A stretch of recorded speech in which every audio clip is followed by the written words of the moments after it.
I'm back because something has been pissing me off. Okay, so I'm sure some of you have obviously seen the mega Christian people who voted for Trump going on about, oh, gay and trans and all that stuff is evil and it's a new time thing. It only started existing recently because vaccines or screens or stupid stuff like that.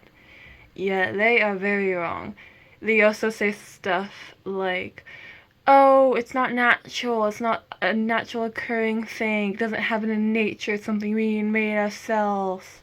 That is also not true. And there's very obvious proof for both. Let's start with the nature one.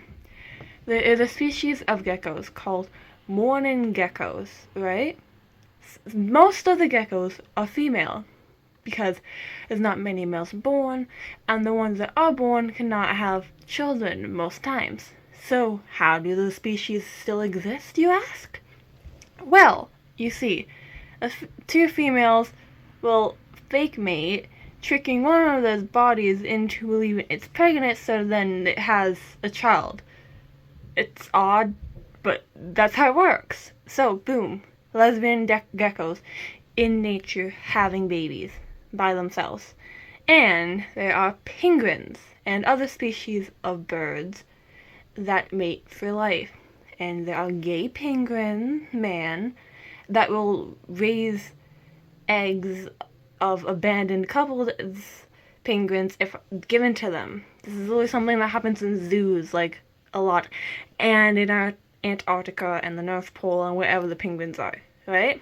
And there's a species of fish that if the males die, the females will literally turn into the male fish if they run out of males.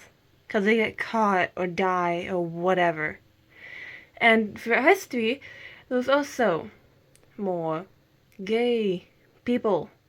They were killed for being gay, so they kind of hid it, but there were. In ancient Egypt, there was some tomb discovered of, people called them the brothers' tomb, but if you look at how they're depicted holding, kind of somewhat holding each other in the way couples were,